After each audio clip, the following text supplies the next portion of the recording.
All right, very good. Well, we will go ahead and get started. I'd like to welcome you all today to a day in the life of a Philmont chaplain.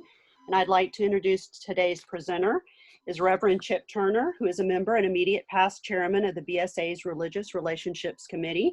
He is currently serving as the High Adventure Chaplaincy Coordinator, a Distinguished Eagle, and a National Duty to God recipient.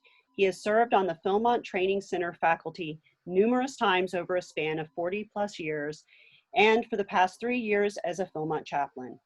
He was to have been chaplaincy coordinator for 2020 before the summer season was canceled due to COVID. Right, go ahead and take it away, Chip. Oh, thank you, Susan, and welcome everybody to this panel, Day in the Life of a Philmont Chaplain, and we have several experienced Philmont chaplains who will give us a good insight on that. I'd like to introduce who they are, and Susan, if we go ahead and pull up that page. Welcome Nathan Williams. Nathan is the Executive Director of the Members of Churches of Christ for Scouting and is based in Abilene, Texas. Elder Scott Farron is a professor at Brigham Young University, member of the Church of Jesus Christ of Latter-day Saints. Rabbi Todd Zinn, rabbi at Chicago Sinai Congregation in Chicago, Illinois.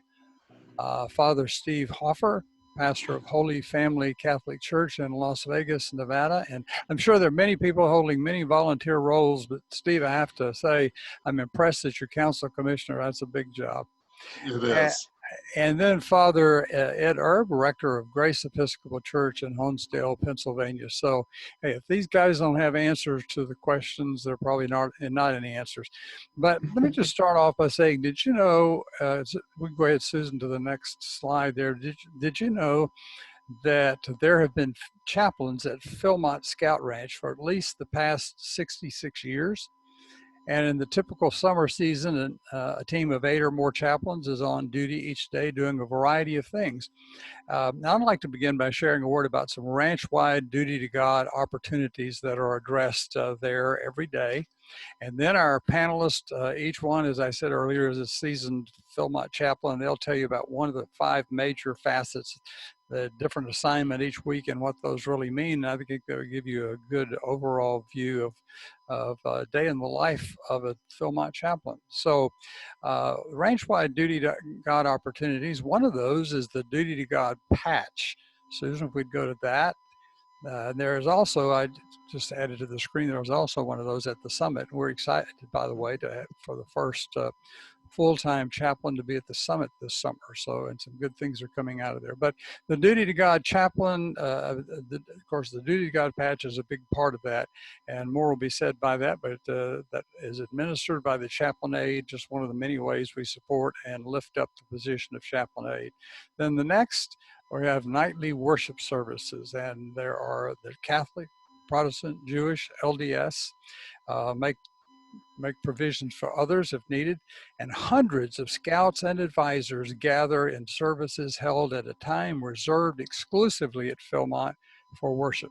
Some people don't know that. And then another way is the weekly backcountry worship services at Cimarroncito, Beaubien, and Poneal.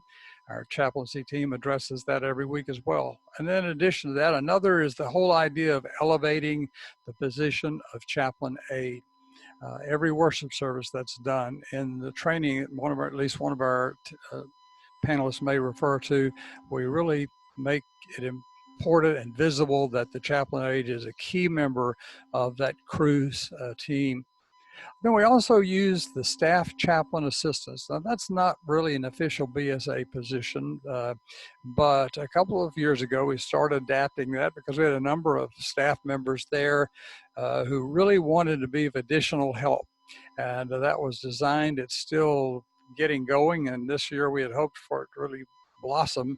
I have on the screen there a picture of just a little blue strap there. That's the only way you can really tell that one of our staff members is serving also as a chaplain assistant. Rather than a clear strap, he has a blue one. But those people volunteer to help when they can and to make known the available chaplaincy services. Then another is providing eagles soaring high for each participant. That's a wonderful resource. It's been out there a number of years for Christians, Jews, Muslims, and others. Specific faith-based material for those three groups, and then some general source materials. And every participant, as I said, will receive one. We're looking at the idea, even in the next printing, which will be year after next, I guess now, a page on religious emblems. So that will be another resource that'll be actually in that booklet. And then piloting a roving chaplain program in 2021. I'm glad there's interest. I'm glad that Steve, to hear you have some interest in that as well. Oh, definitely. Yeah. But John Lampley has had a real desire to do that for a number of years. This was going to be a flexible year for a lot of reasons, and that was going to be a part of the pilot program. So that's really going to happen next year. And you haven't seen Elder Farron in that picture, but that's the kind of the idea. They'd hit the trail for a few days and actually encounter and minister to crews along the way. So those are just some of the things on an ongoing basis, but there are 5 major areas. A chaplain gets assigned for a week typically to that role, and then is passed on to another person. And the first of those, go ahead, Susan, to the next slide if we can, is camping headquarters. And for that presentation, Nathan Williams. Nathan, take it away. So as far as a day in the life of a camping headquarters chaplain, it begins early in the morning, and there is a lot of hurrying up and waiting. I was a chaplain in 2014 and 2015, but what we deal with a lot is waiting to see crews when they're coming in, and meeting them and talking with them, trying to talk with the chaplain's aides a little bit and encourage them to help the young people along the way do their duty to God, and to focus on that. And then there's doing a lot of the, especially for the Protestants, there would be 3 of us typically there, so we would be coordinating services in the evening. If you've got a rotation and say you're Todd and you're the Jewish chaplain and you're the only Jewish chaplain, then you're doing services that evening as well. So we had a lot of stuff along those lines. So we're the first chaplain typically that the incoming crews meet, and we'll see them, we greet them, we just try to be present and available. Additionally, when you're the headquarters chaplain, you're the first line of association and of liaison to the camping headquarters people.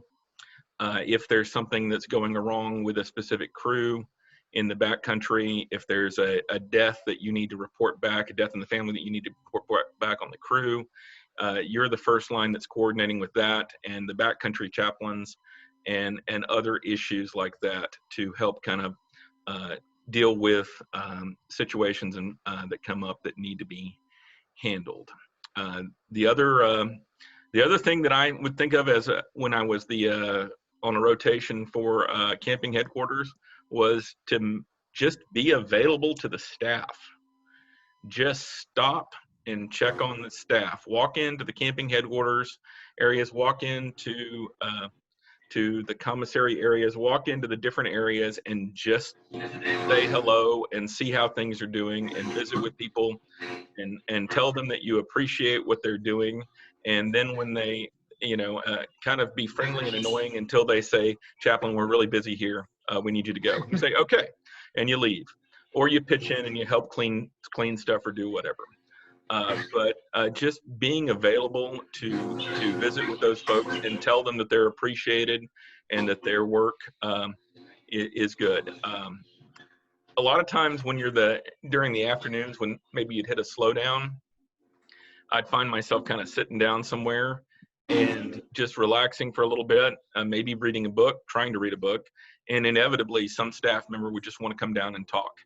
And so that's where you do a lot of just like visiting and being friendly, maybe, and in the late evenings as well, with staff that just needed to find somebody to talk to, something that's a concern of theirs that they need to visit with, maybe a concern back home or a lot of times we'd find somebody that would say, you know, hey, I've got a concern for this person that's on staff. Could you maybe go over and talk to them? And so we'd go over and visit with them and take care of things like that. So that's what I kind of think of as the day in the life of a camping headquarters chaplain. Chip, can you think of anything that I've missed that I need to add? I was just going to mention that there are a lot of resources. That's probably not too easy to see on your screen, but this is a chaplain's manual, and there are lots of pages in there. So and a lot of material is referenced there. Thank you, Nathan. Let me mention to the group that we will have some time at the end for questions. And so if you have some specifically for Nathan or for that topic, go ahead and write them down, make a note of it, and we'll have a time at the end. Let's move on to the next section then, Philmont Training Center. And our presentation today on that is by Elder Scott Farron. Scott?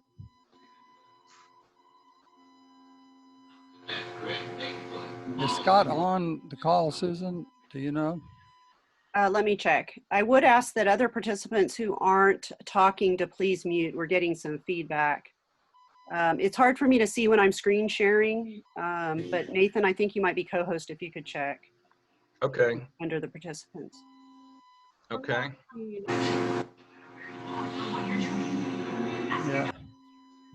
Yeah, so if you would mute your machines, that would help a lot. Let's go, unless you see his name, we can come back to that, and any of us can talk about the training center.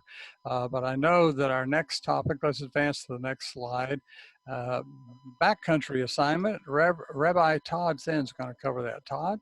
Awesome. Thank you so much, Chip, and thank you, Nathan, for talking about the headquarters. And I think one of the things that's really similar between a lot of responsibilities on a lot of different chaplain rotations is, you know, a big part about being a chaplain at Philmont is having what we call a ministry of presence, right? Just being physically present makes a really big difference for the participants and for the staff members. And because Philmont is so diffuse, so spread out, you know, that can be really hard. And so, you know, Nathan talked about kind of just checking in and talking with, you know, some of the staff members at, you know, the Truth and Time Trader or the museum or in the ranger department in base camp. You know, a big part of that for the backcountry rotation is doing that for everybody who's in the backcountry.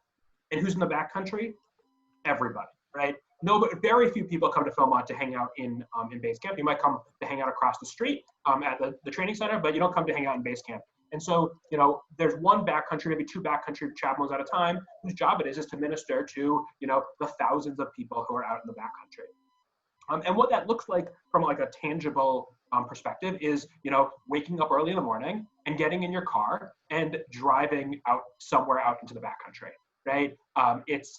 You know, oftentimes you'll wake up early in the morning and you'll kind of think about like what camps have been visited recently, what camps haven't been visited recently. You might go and check in with the backcountry managers and ask, you know, is there a staff, you know, group that would like a visit? Or you might go and check in with the backcountry managers and say, are there people who are waiting here on the porch trying to go back to work, who I could drive back to work? And so part of it is also like being a combination of a taxi driver and a mailman. Or a mail person and a garbage person, right? Because you bring out the mail, bring back the mail, bring out the staff, bring back the staff. You also bring back the garbage as well. So it's you know, all of those sorts of things. And so you're getting in your vehicle, and you know, I think a good day as a backcountry chaplain is you're leaving base camp pretty early in the morning, and you're back, you know, about 15 minutes before services start. You know, so that you're, you know, some people, Nathan alluded to it, are able to miss services every now and then. As the Jewish chaplain, that's never an option because you're the only Jewish chaplain who's on camp. And if you're not down in base camp for services aren't happening. And services are incredibly important part of that experience. And so, you know, it's waking up early in the morning, it's getting in your car, filling it up with people and mail, and slowly driving out, you know, visiting camps, stopping at the camps, you know, maybe, you know, hanging out on their porch for a while, chatting with them, maybe sharing a meal with them. You know, a lot of the staff members from the camps in the campers are off doing activities. And so, you know, you might walk up to the rifle range, you might walk down to the logging yard, or off and on a group for, you know, for an activity or for candle making or, you know, all those sorts of things. And, you know, participate with everybody for a little while. And then, you know, you'll, you know, get back in your car and drive off to the next camp. And everybody has their kind of their modes of choosing it. Some people like to visit certain camps or like to visit certain staff groups. Some people just like to head all the way out and then slowly make their way back, which is often has my choice. I'll say I'm going to drive as far away as I possibly can. I'll drive to Apache Springs or Sealy Canyon, and then very slowly make my way back into base camp, and then so I can get right into base camp right on time for services. I mean, that's a big part of what it is. It's a lot of these visiting camps, hanging out with staff, checking in with participants, talking to chaplain aides, seeing how everybody's doing, asking them what their favorite part they've done so far, what thing they're looking forward to is, talking to the staff in a very similar way, right? What's going on? How are you guys doing? How can I help? What can I be present for? And also just like, how can I develop a relationship with you in a short period of time so that you do eventually return to base camp in a really good positive note. So it's a lot of just being out, being present, and kind of like prioritizing your visits to make sure you're helping everybody so you can build some of those really meaningful relationships for their return for the end. Okay, thanks. It's the most fun job at Philmont. Yeah, it is coveted, and it also helps you work with it helps you work with your humility, because after all, you are a garbage man as one of the regular assignments. And how grateful we are for those people, or we really would have a mess. But you come back in that Suburban, and you can smell and see the fruits of your labor. Moving on to the logistics area, Susan, if we can advance that slide. Father Steve Hoffer is going to tell us about the logistics assignment. Well, Father Steve Hoffer, logistics, like a lot of jobs at Philmont, chaplain jobs at Philmont, it's a hurry up and wait. Some days at logistics, you start early in the morning and go late at night. Other days you have nothing to do. But logistics basically is if an emergency message comes in and we need to go out and coordinate with a crew, the logistics chaplain is the one who does that. If there is some crew dynamic problems, sometimes kids get homesick. Logistics chaplain usually is the one that deals with it. An example of one of the things I did as a logistics chaplain, there was a participant that was out on the trek, and his dad came to Las Vegas. And he came to Las Vegas for a convention, and during the convention, he had an accident. So I had to go to the participant and inform him with the camp director that his dad had an accident and was in the hospital. And we were able to arrange transportation. He was from the Atlanta Area Council. I was able to arrange transportation to get him back so he could see his dad. And his dad eventually ended up passing away, and I had to inform the rest of the crew. And so there was a lot of emergency messages. Sometimes emergency messages are good, sometimes they're bad. We always joke around that sometimes we have to deliver birth notifications, and we often will joke. And one of the things that the camping headquarters chaplain does is they do the chaplain's A meeting at 5:45, followed by the advisors meeting. And when I would do those, I would joke around and says, hopefully we don't have to do any of these, that we have to inform you that your wife just gave birth to a son for it. I think she might kill you if you're out of Philmont and not back with her. But the logistics chaplain is the one who does a lot of the emergency messages. Also, if there's a search and rescue situation that occurs, somebody gets injured, usually they call a logistics chaplain to be able to help just provide support. And sometimes it's driving the search and rescue crew out to where it is. And so the logistics chaplain is just kind of a lot of hurry up and wait, but it's an important job because you never know from one day to the other. I had something that happened last year, and it was on the 3rd of July last year, where there was an incident that was occurring at Baldy between some crew members. We had a scout that walked off, and me and the backcountry manager went up, and we didn't get back into base camp until 2:30 in the morning. So that's why I say with logistics, it can be a short day, it can be a long day for it. And that's a little bit about logistics. Well, and it's very rarely boring. That's for sure. Very rarely boring. Okay, another important area that we hope we don't have to use, but of course, with as many people as we have out there at one time, is the area of the infirmary. So if we go to the next slide, thank you very much. And Father Ed Erb is going to lead us in that discussion. Oh, and I'm glad to know that that's not me in the stretcher. Well, maybe it's There's a for story. the future. Hopefully not. Well, there was a story there.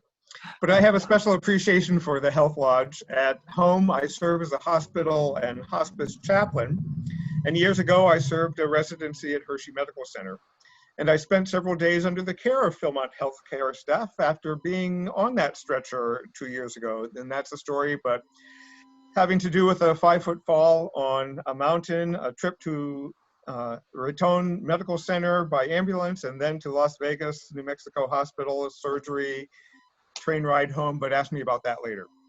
But the day starts out early with medical rounds at the infirmary at 7 a.m. with doctors, nurses, med students, EMTs, transport, and chaplain, all conferring and taking notes on patients and their needs, from how to get the patient back to his or her crew. Are they ready? What more do they need from us?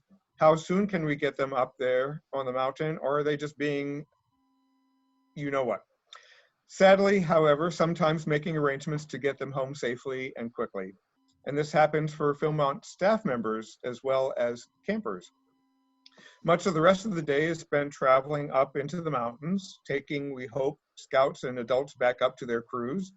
Sadly, we also bring some down off the mountain. But I have to say, a lot of pastoral care happens in those hours of driving. It's a long drive up to Cimarroncito. Mainly, we make a personal connection, a friend in the midst of pain or crisis, the first stage of what we call the ministry of presence. It's important for us to follow up once a patient has been admitted to healthcare in the infirmary, possibly at one of the medical centers or hospitals, and then what we call Ronnie's Hotel, Youth Tent City, the transition stage before going back up, we hope. What we say is not bad enough to stay, not yet good enough to go. And then we pray that we get to transport them back up the mountain. And that's the ultimate goal. And we spend more time with them on the drive. Sometimes, however, our ministry takes a tragic turn, and we are called to follow the emergency train to a site where, yes, even a death has occurred up on the mountain. I remember one incident a couple of years ago when a 40-some-year-old father died on the trail. But those are extreme moments and thankfully few and far between. But back to the infirmary. That's our primary place of ministry as medical chaplain. We've made an initial personal contact, and now we get to build on that relationship. We are encouraged in this rotation to roam around the infirmary halls and visit with patients. It's one of the buildings that's air conditioned. Our job description notes that multiple visits are worth the effort. While the doctors, nurses, and technicians are dealing with clinical details of physical health care, the chaplain has the opportunity to waste time. Waste time playing cards, watching a video, sharing stories, and so what do you plan to do when you get home? Are you ready for college? What are you going to major in? Play any musical instrument? I bet I could find one for you while you're sitting here and go off and find a guitar. In those moments, one can delve into the depths of a youth or an adult's real needs, pains, and thanksgivings.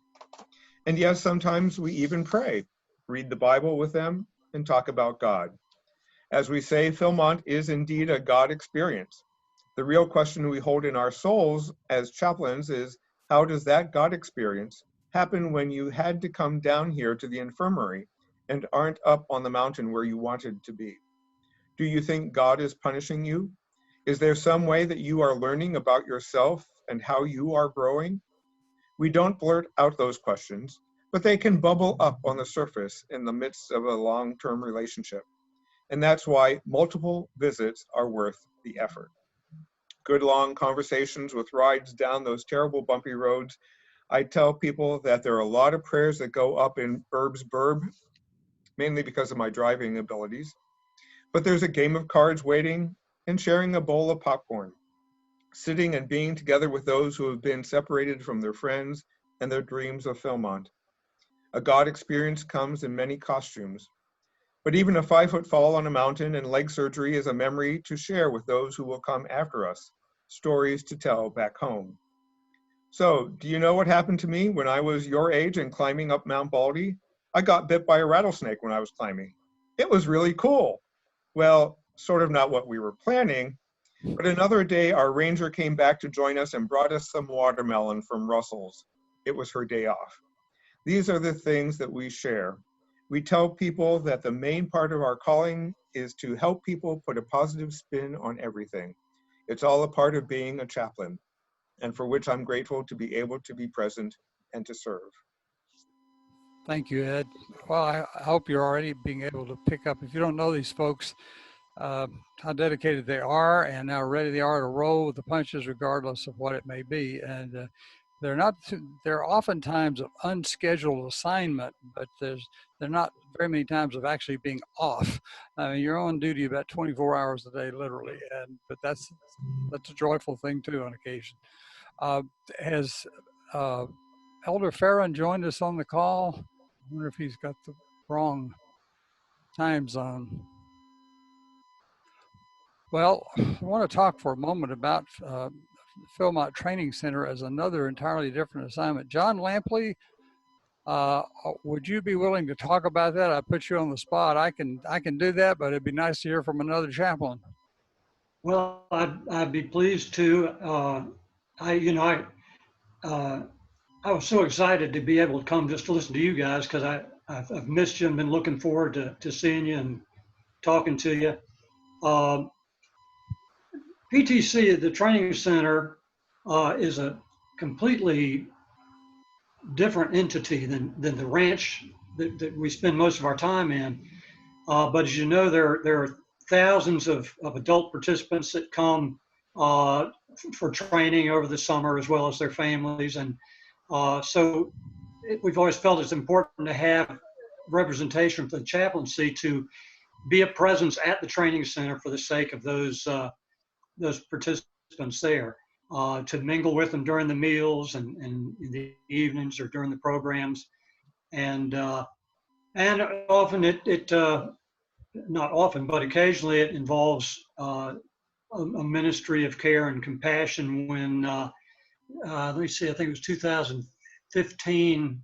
17, a participant and his family were at the PTC, and over the night, the man died in his sleep. And so we had the opportunity to minister to his family, to his wife and son. And I say it's a privilege to be called to reach out to somebody in a time of grief like that. And so like the rest of the areas of chaplaincy at Philmont, it's very unpredictable, and you don't know from one day to the next what you're going to be doing. PTC chaplain will have a regular worship service each morning, or just a brief devotional time, and lead prayers at the meals and so forth. So that's just kind of a thumbnail sketch of what PTC chaplain Gives a little bit of idea there. You know, you cross the road literally to get over to PTC, and you kind of enter into another world in the process. But you do represent the chaplaincy over there, unless someone else needs to be called in to assist. And, you know, everything from also trying to convey the requirements for the Duty to God patch and assure people that it's not just for people on the track, but they can do it too. To even helping families understand, because if their children are with them, we say, now, you know, the chaplain aide actually administers this program, and we want one of your children to be that person. Well, you know, that surprises siblings and get excited about that kind of thing, and then dealing with all of the duty to God requirements for the patch. So there are many things that happen over at PTC, and we even get to chauffeur on Wednesdays, usually into the back country for the faculty. Another thing that's been added the last couple of years is these family camps that are where the families can come in and spend a week there, and they do stay at PTC, and they're a part of that extended family now. So there are many things that happen. It is entirely another entire world, but it's a part of what we do at Philmont in the chaplaincy area. Let's advance to the next slide, Susan, if we could. This is just if someone in the back of their mind said, well, I'd like, to find out more about that, or I'd even like to apply. The selection of Philmont chaplains is done slightly differently with each major faith grouping. However, before the process is all over, an application it must be filed with Philmont. So, we'll be glad to talk about any of those areas as well. But let me simply say what you see on the screen there, philmontscoutranch.org/jobs is the way you can get to an application form for that. And then, because we do work closely with all the various faith groups who are involved in the process, then of course it goes to them as well. But that's the commonality to it all, is going there and filling that out. Someone asked, well, when can I fill out an application for next year? Well, you're not the first. So some have already done that. So it's not too soon. So that's just a word of information. Take that down, Susan, I guess. Now we do have some time here. We hoped about 15 or 20 minutes or so. Yep. So yes. Okay. We've got some questions that have come in. So I've been trying to monitor the chat. Good. So I'm going to read the questions out if you don't mind, and you can throw them out to everybody. So the question that came in is, who pays the salary for the chaplains and how much? I don't know how much they're paying right now, but and I don't quite even know the logistics on how the salaries are happening. You would be better prepared for that. Well, it happened. There are different arrangements with different faith groups, and so there's not a one size fits all. But they are paid. It's not it's not something to build your retirement on, but there is a payment involved, and it comes everything from faith groups to special funding. There also are offerings taken in the services, and those are a source. So there's not one size that fits all there, but yes, there is a salary involved. Next question is, does a chaplain have to be ordained in their faith to serve as a chaplain? Okay, I'm not going to answer them all, but does somebody want to? I can answer that, but Steve, you look like you're about to say something there. Yeah, one of the things as Catholics, generally what we have for Catholic chaplains is we have 2 Catholic priests who are ordained. And we have to submit a letter of good standing from our diocese that we are ordained. And generally we have someone who is a seminarian, someone who's studying to be a priest or a religious, either a diocesan priest or a religious priest. And so for the Catholics, we go through, and they do not have to be ordained for the seminary, but they're in the process of learning. And part of it's their assignments. Thank you for that. How I answered that in the chat was that the individuals, because ordination varies greatly from faith group to faith group. And so that while they may not need to be technically ordained, they do need to be certified by their faith group to serve at Philmont. It's very similar to the Jamboree for that matter. Application is made to be a Jamboree chaplain, but then that is shared with the faith group. So no one, I'm sure everybody that wants to be a chaplain is an honest person, we'd hope. But anyway, each faith group is contacted and some vetting is done, and that's true of Philmont as well. Another question. Nathan, you have more? Well, there was one in here. There's been some discussion on world jamborees and things like that that's coming up in the chat group. So I think that this would go out to the entire panel. Is what's the difference between serving at Philmont versus serving at a jamboree as a chaplain? Well, I'll take a stab at that. Anybody else that wants to, welcome to do so. I have done that since 1985, and which just shows I'm old. But there's a lot of differences. First of all, you're not paid, not that I'm aware of, or I missed that somewhere. Uh, but they are vetted by the faith groups. You apply through the regular Jamboree process, and the list, of course, is your preference as chaplain. And then the faith groups do verify that that's somebody that they would be happy representing their faith group.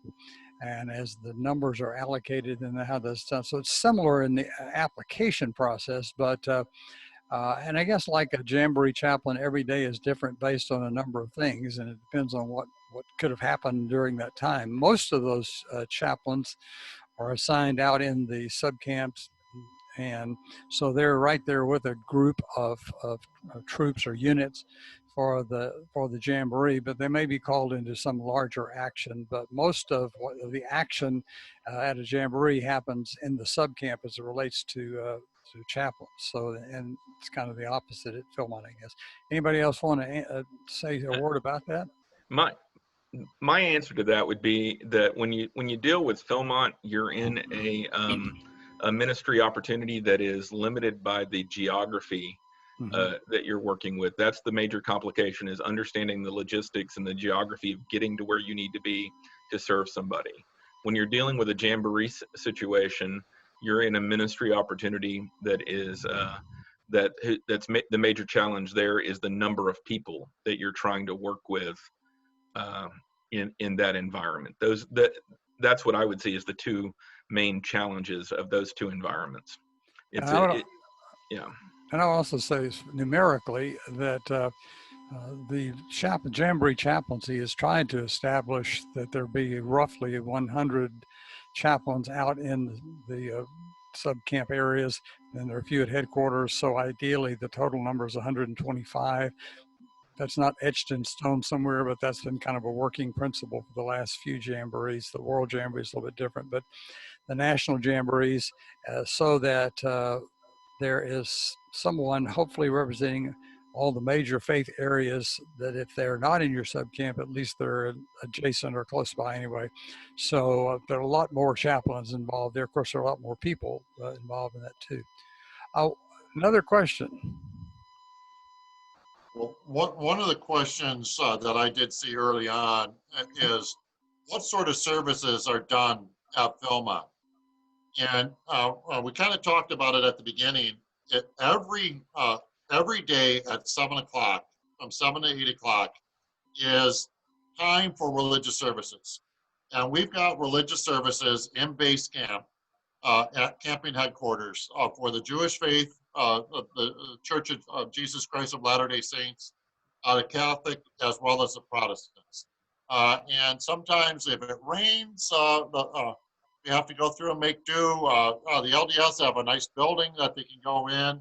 The Catholics, the Jewish, and the Protestants, we make do wherever we can find a spot out of the rain for it. Every day at 7 o'clock, we do services in base camp. And so if you're on a rotation in backcountry or whatever, and you're the only one that's there, you've got to make it back to base camp for that service.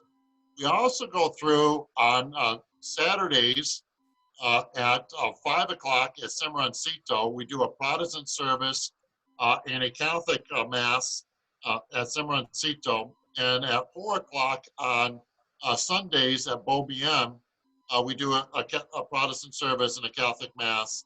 And then we just started something this last year at Poneal on Wednesdays, and I believe it was 6 or 7. Yeah, right after the chuck wagon, I think. Right after the chuck wagon at Poneal to be able to service. Because the fire ended up splitting us, took the center section out.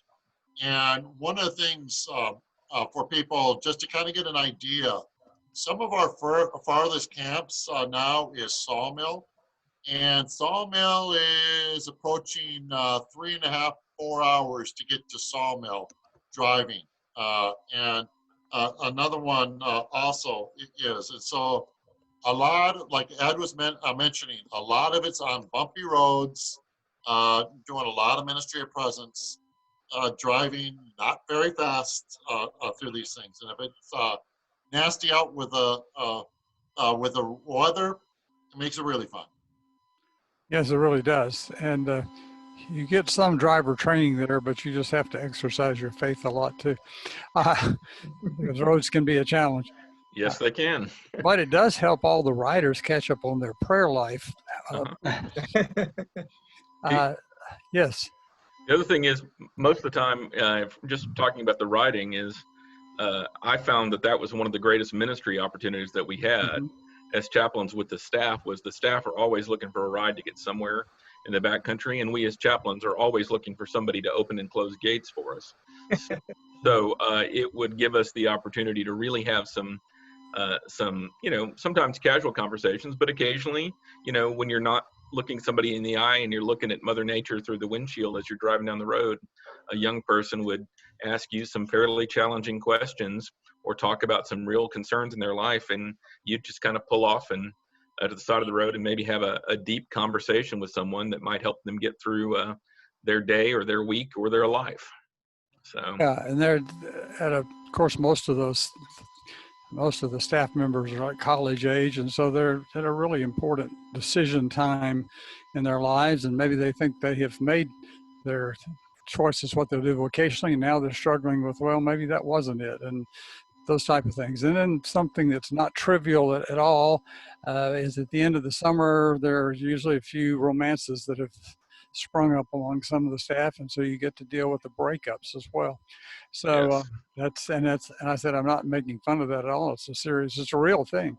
One of the questions I noticed on there was that had to do with the length of service.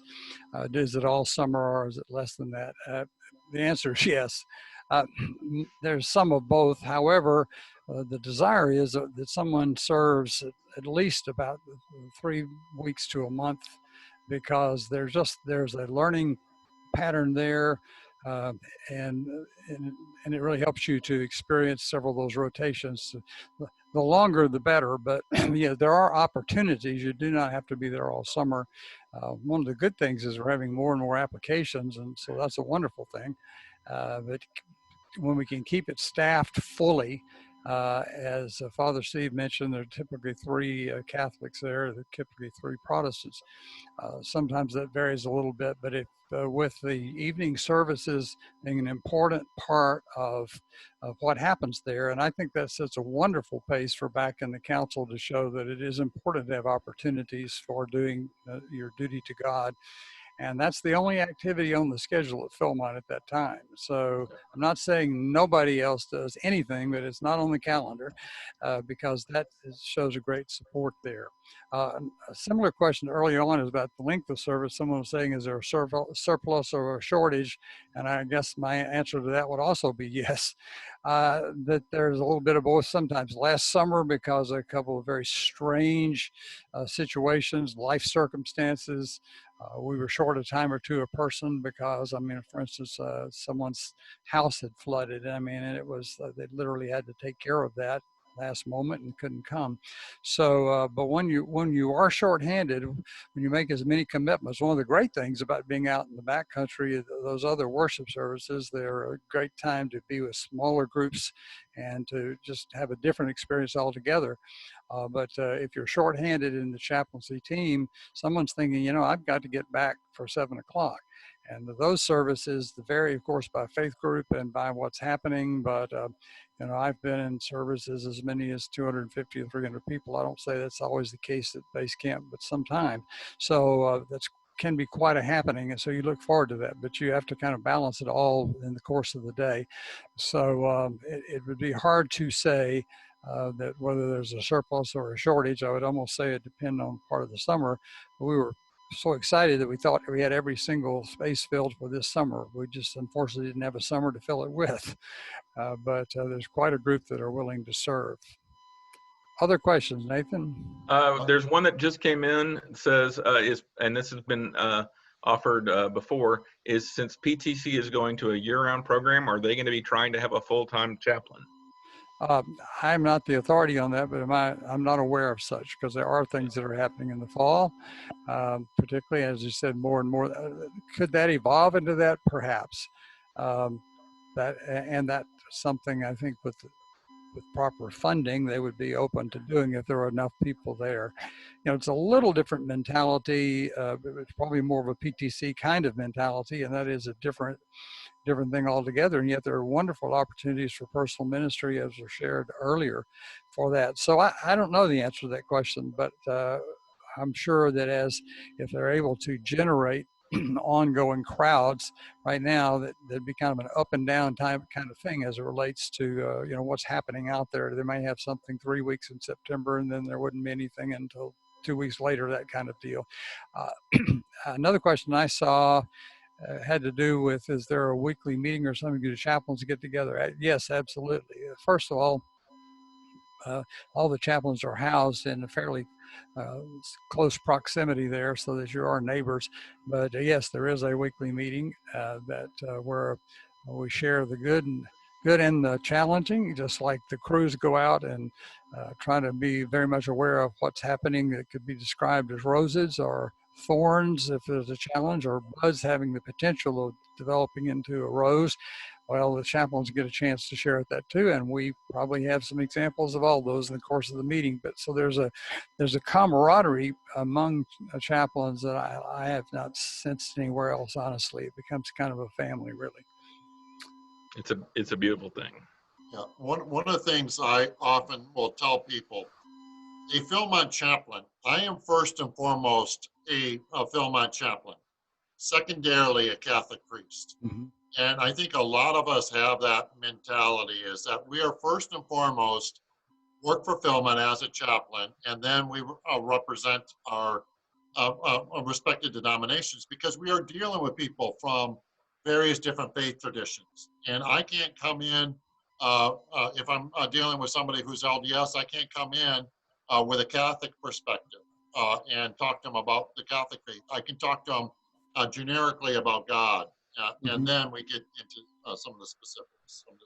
That's a great observation, Stephen. So true. And we remind our Jamboree chaplains of that too, that there are times when we need a faith-specific person, but if you're having a crisis or homesickness or whatever else, that's MultiFaith. And anybody can deal with that. The horrible tragedy a number of years ago at the Jamboree, where we had the electrocution, and it's a horrible story. But when the chaplains were called in, it really didn't matter which faith you were. You had a bunch of hurting kids and adults that just needed a pat on the back and a listening ear and a caring voice. And we source things to each other. I Sure. recall it. Father Ray Fecteau brought me in one time. He was the headquarters chaplain, and I had another rotation, and there was a young man that he was trying to counsel, and this young man was coming from a charismatic Protestant tradition, and Father Ray was having trouble understanding how to talk with and counsel this guy from his religious perspective. And he said, I think you can talk to him better than I can. And so I spent some time with that young man, and we talked through a lot of stuff, and it was just different. And we help and bring people to other faith groups. We try to reach the kids that need to be reached. The Christian serves the Jews and the Muslims and any other faith group that's there, and vice versa, and we all help each other out. And that's one of the beautiful things about Philmont and about scouting. If I can echo something that you just said, Nathan, right? Like sometimes you pull in the chaplains from the person's faith in order to talk to them, but there's other times where I think like the certain individuals, especially staff members, find a relationship with a specific chaplain, even though it's not the chaplain of their faith, right? Yeah. And that part of it is really beautiful too, right? Whether it's or just because they've run into each other, or they have a relationship around some sort of camaraderie.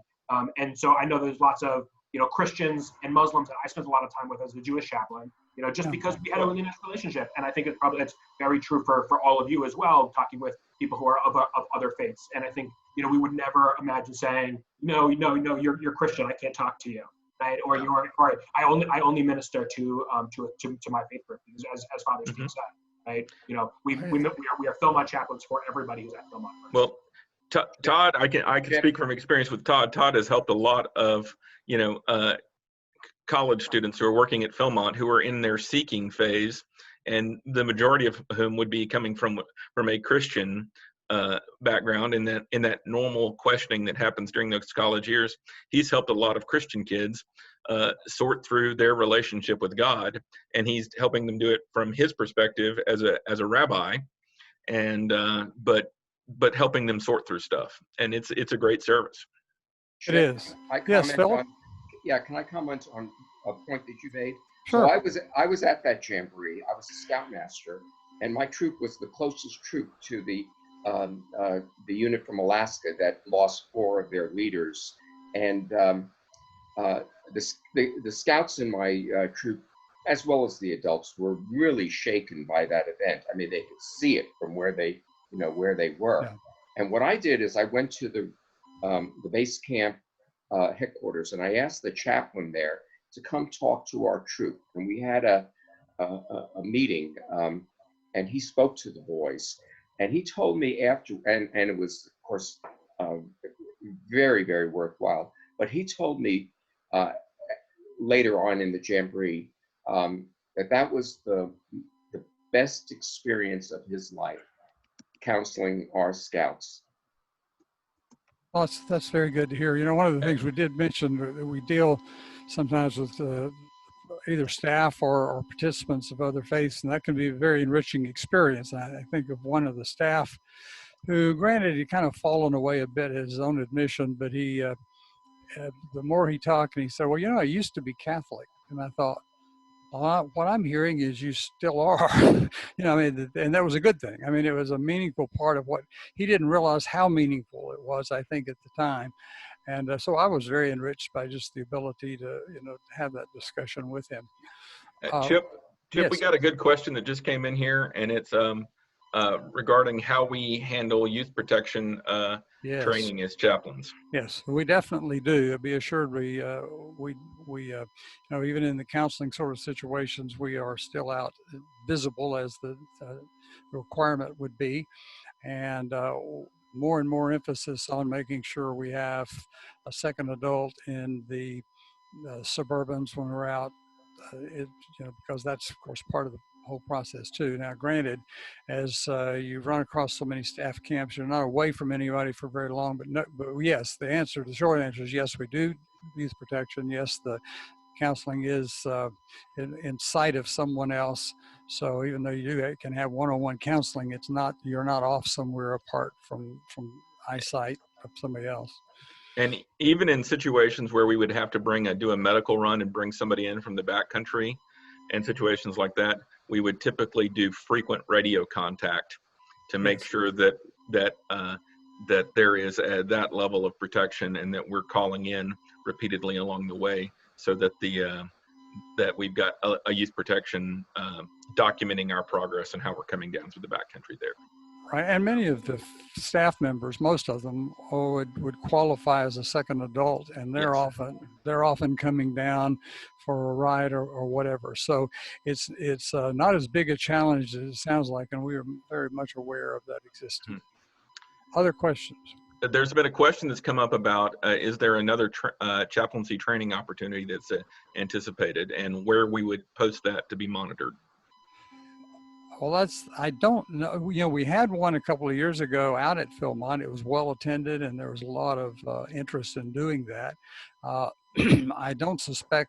don't know of, but I shouldn't speak for someone else, but I don't suspect that we would have that for next summer because of the jamboree and all of that. And that's usually a challenging year to get people to Philmont that do multiple things. But I won't say never, because we're certainly always happy to provide that. And we're thrilled that, we have that online, like we for many years did not have, but needed it. It is now online for chaplain and chaplain aide. Phil, you also had mentioned something not related to that, but is there to be a religious emblems display at the National Museum? I think the answer to that is, I think a number of people need to request that there be an exhibit at the National Museum. I don't mean that they're opposed to it, don't misunderstand me, but there isn't at the moment. But I think I know there is interest among key staff people at Philmont, but I think if you feel like that's something that needs to be done, I'd encourage you to express that. That's because religious emblems is an important area, and as I just made a quick reference early on, the fact that we want to keep the religious emblems, make the chaplain aides aware of them and know how they can make sure their crew members know about them. And we long term will have a page in that Eagle Soaring High that has that information right there. We're working on getting that more solidified so that whether it's today or two years from today, that the web address would be exactly the same. That's one of the challenges. We get into that sometimes, and to keep that updated. But the Duty to God patch, part of that does relate to being aware of the religious emblems, and virtually every faith group of any size does have a series of religious emblems. And I know, for instance, the members of the Church of Jesus Christ of Latter-day Saints, now they do have a set of those materials that have been put together by their Vanguard Association with the knowledge and approval of the church. So that's a new set, but it'll replace others, but they are out there, and we want to make that known. Well, I'm getting the word that, and I see now looking at my watch that we do need to conclude. Let me simply thank each of our panel members. You've done a great job, and you provide a wonderful service to scouting. And if any of us can ever be of help to you, I know we consider it a great honor to do so. So thanks for joining us today. We hope you have a great rest of the day. And safe Bye, weekend. guys. Thank you very much. Blessings. Thank you. Great to see you all. Good to Take see you care. all. Hopefully we'll be serving next year with you all. Hope so. Yep.